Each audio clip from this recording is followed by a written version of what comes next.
Welcome to part 5 of The Forest of Doom, a fighting fantasy live read. I'm iClorox, and in this episode, we find out what was in that crypt, realize we've made an awful mistake, and face off a bunch of really muscly people. Sit back and enjoy. Yeah, there's like only one option, which is always to move forward. 95.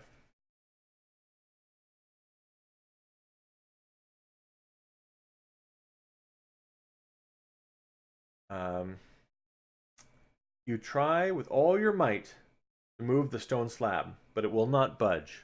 Do you have any dust of levitation? If you do, turn to 173. If you do not, turn to 368. Okay, so this may be a really important one for us to come back to if there's something awesome that we need in here. So what I'm going to do is I'm going to quickly mark our page here. If we fail this book and we have to come back and cheat, this may be a deciding point. So and we haven't used the bookmark feature yet here, so I'm going to quickly bookmark page 95 or entry 95 so that we can come back to that. So we don't have Dust of Levitation, which means that we're going to 368. And there's nothing more you can do in this room, so you decide to walk back up the stairs and return to the path to head north, turn to 112. Like, that was a lot of BS entries just to come down to whether you had the Dust of Levitation. Like, it asked you numerous times whether you wanted to escape every single time. Only one thing going forward. Are you sure? Are you sure? Are you sure? Yeah, I'm sure. And then it says, do you have this one thing that we've never seen before? Oh, no? Okay, well, you can't do anything, so... Boo, book. I give you a -1. All right. Let's go 112 then.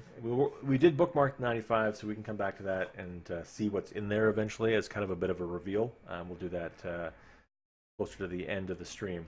So let's go to 112 and see what lies ahead of us. You press on northwards through the dense trees. Then it makes a sudden turn to the right and heads east. The path is so overgrown in places that you have to use your sword to cut through it. Your walk east is long and tiring, but at least you reach the junction of the path.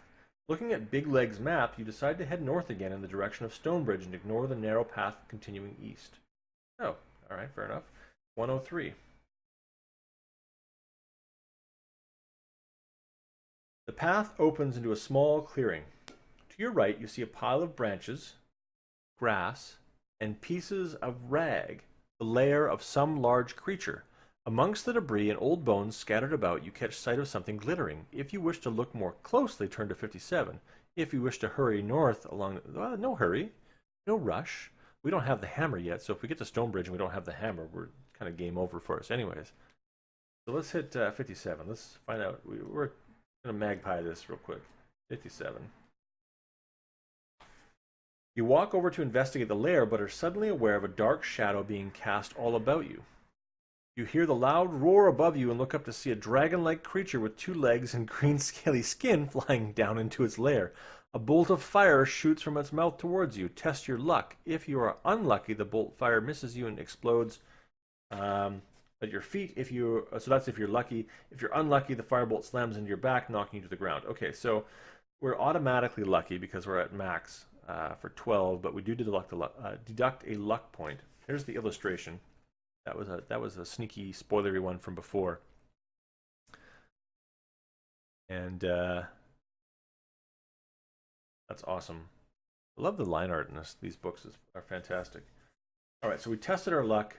We are lucky. We deduct 1 luck point. My lucky number, 11. And then we turn to 132.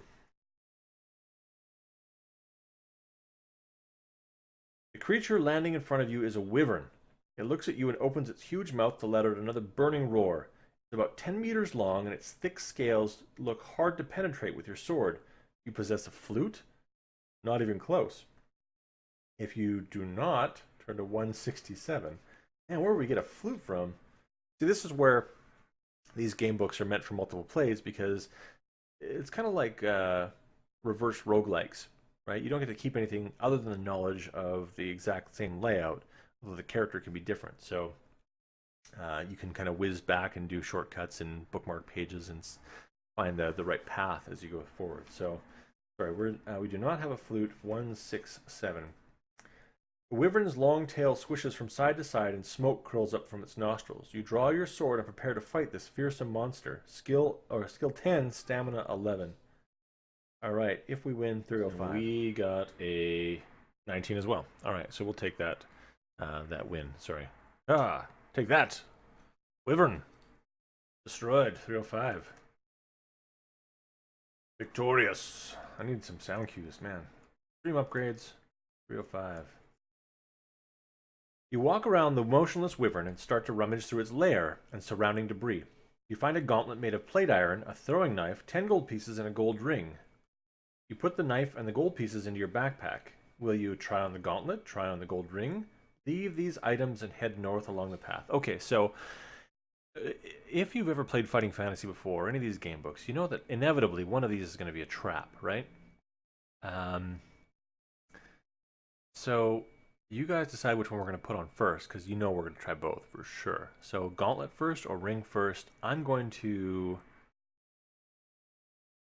eat some rations real quick and adjust our stamina back up. Gauntlet. All right, I agree with that. Rings are usually cursed. 374. Do it. Go team. 374. You slip the gauntlet onto your hand and take hold of your sword. Slicing the air with it, you feel more than usually skilled with your weapon. You now possess a gauntlet of weapon skill, which will allow you to add 1 point to all future dice rolls when computing your own attack strength during combat, so as long as you wear it. Note this on your equipment list. If you wish to try on the gold ring, or if you'd rather ignore it, or have already tried it on. 360. Okay, so now I'm going to add that. Do we try on the ring? I mean, I'm really tempted. I'd like to. Could be sweet, sweet loot. All right, so let's adjust our skill. Just so we remember it's actually +1. 12, that's weird. And our gear here is Gauntlet of Weapon Skill. All right, yeah, I agree. That's good logic, Warpigs. 133. Let's do it. We live for adventure, right? Slipping the ring onto your middle finger, you are suddenly gripped by an agonizing pain. Eventually, the pain subsides. But you're unable to take off the ring. You're wearing a ring of slowness, which will force you to subtract 2 points from all future dice rolls. Oh, jeez. Your own attack strength. Oh, man. All right. Wow. Good times. Good times. Ring of slowness. Well, we fell for it. We totally fell for it. Why wouldn't it be a ring of slowness? That means that our skill is net -1. Doesn't actually modify our skill score, which is interesting, just attack rolls. So if we ever have to make a skill check, it's still 12. Yeah. Okay, sorry, I'm just going to also quickly edit my scene here just to adjust that up. All right, good times. What are you going to do, right? Of course, that's the way it happens. At least it's our middle finger. So if we want to show people our cursed ring, then we're also being fairly awesome. All right, we already tried on the gauntlet. 360.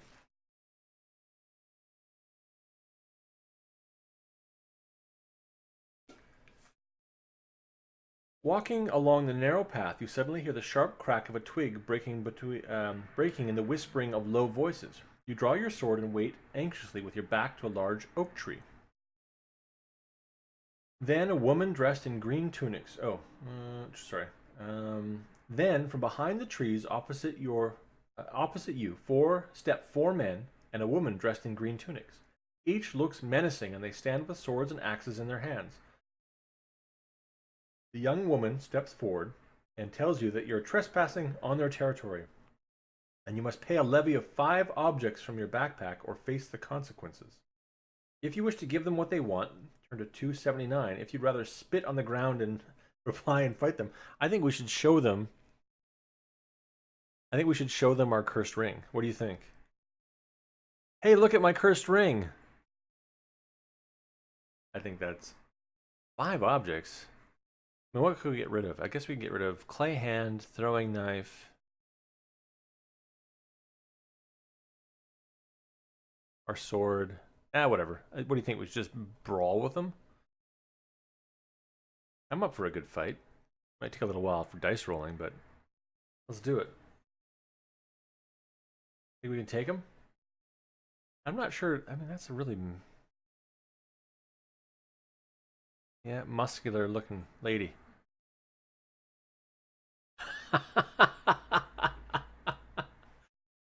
You clever war pig, you.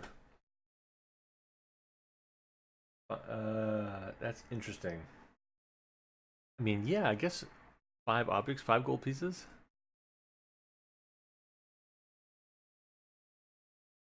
All right, why not? Let's give him 5 gold.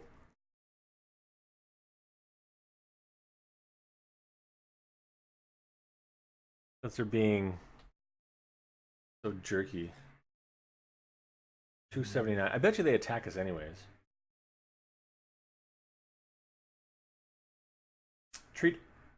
Treat all the items in your backpack as a single object, including each gold piece. Nice. That's totally following the rules. Make necessary deductions in your equipment list and turn to 246. Look at that. You guys are straight on.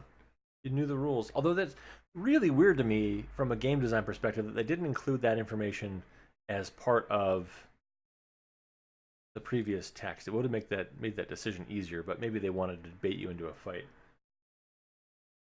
All right, 246.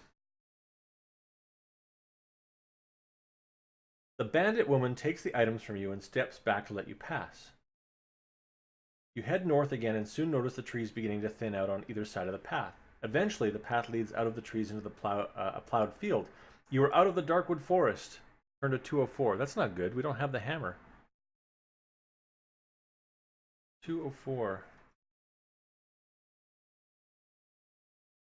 The path leads through the field onto a stone bridge over a clear stream. Beyond the bridge are small cottages and wooden huts of a village.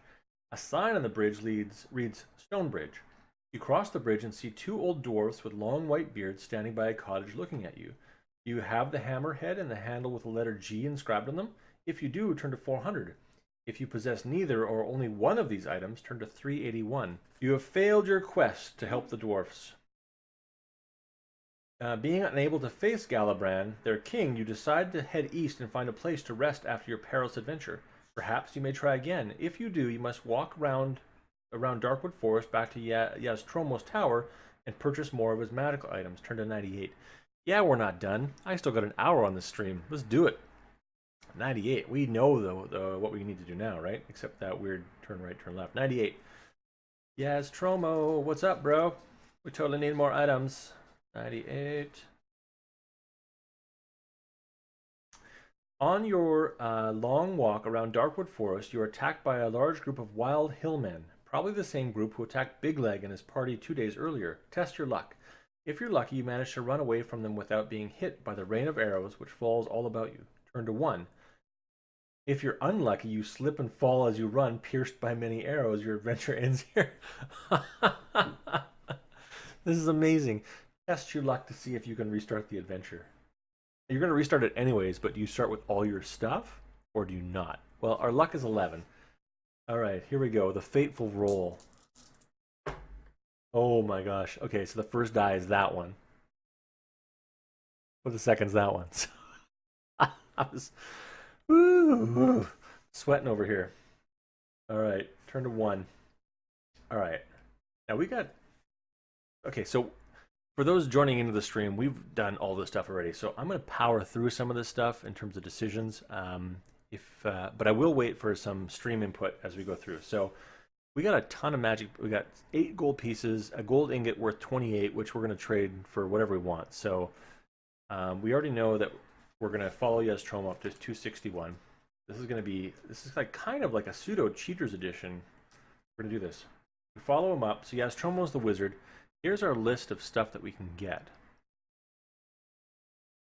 Yeah, we're going to totally buy a bunch of everything. All right, are we ready to embark on round 2 of the forest? All right, 177. We're going to blaze through this. 177. All right, so dead quietness again. 177. So we're outside the Astromos Tower, and forks either either side of a huge tree, east or west. All right, east sounds good. Let's do it. 160.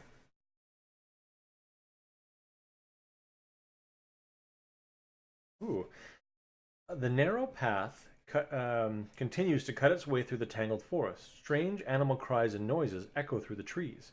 At last, the path widens to approximately a meter across. Soon you arrive at a moss-covered wooden signpost, on top of which sits a large crow. The arm of the signpost reads north and east. Just as you are deciding which way to continue, you hear the words, "Good afternoon." You look up in the direction of the voice and see the crow looking down at you inquisitively. "Good afternoon," it repeats slowly, feeling a little foolish. Oh, you repeat slowly, that's not your voice. "Good afternoon." You speak slowly, feeling a little foolish. The crow speaks again, asking which way you're headed. You reply that you're looking for 2 goblins, small, sinewy, with brown, scaly skin. "1 gold piece will buy my advice," states the crow confidently. Will you pay the crow for its advice? Ignore the crow and turn north or east. Yeah, totally. We got gold coming out the wazoo. Oh, I forgot to actually pay for Trombo for all the stuff that we bought. How much did that come to? 343.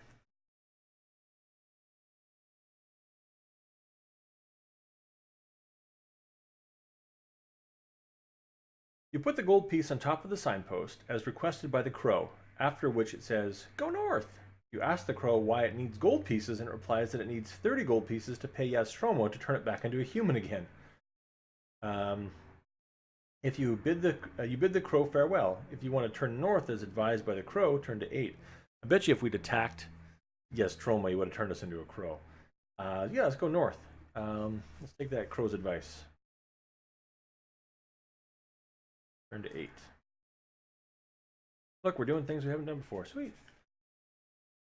Walking along the path, you hear footsteps and arguing voices ahead of you. If you wish to meet their owners, 317. If you'd rather hide in the bushes and let them walk by, 392. Yeah, let's get the element of surprise. Ooh, hobgoblins. You draw your sword and prepare to meet the owners of the arguing voices. 2 tall, spindly creatures appear clad in tattered cloth, over which they wear chainmail jackets. They see you and instantly stop their argument. They are hobgoblins and draw their swords to attack you. Can escape or fight. Let's fight. I'm not sure if they both attack at once or individually. Let's just fight them one at a time. Since it doesn't say, here's the illustration there. Guys, the hairstyle's amazing in 1983, especially for hobgoblins. That fashion. All right, skill 6, dam 6. We are a effective 11. Oops. 7 plus his 5 is 12. We're going to hit him automatically. And those hobgoblins were mincemeat. Hey, look at my cursed ring, buddies. This didn't curse me that much. I still beat you. Meh. All right. We win 301. You search through the pockets of the hobgoblins to find 3 gold pieces, a tiny brass flute, and 2 maggot-ridden biscuits. I want those biscuits. There's also a necklace made of mouse skulls around one of their necks. If you require any of these items, add them to your equipment list. I require them. What was the flute for? I forget what we needed that for at the end there. It was it the wyvern with the flute? Okay, so I don't want do I want the biscuits? Take it all, right? It's like everything. I got no more room for anything. Okay. Let's... Yeah, you're right. Definitely there was a dragon. I'm going to consolidate some of our inventory here briefly. We added them to our equipment list, 157.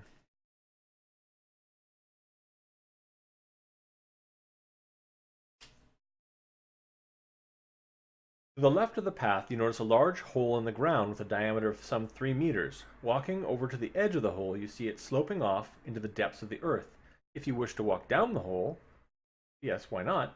If you prefer continuing the path northwards, yeah, totally want to take a trip down a hole, right?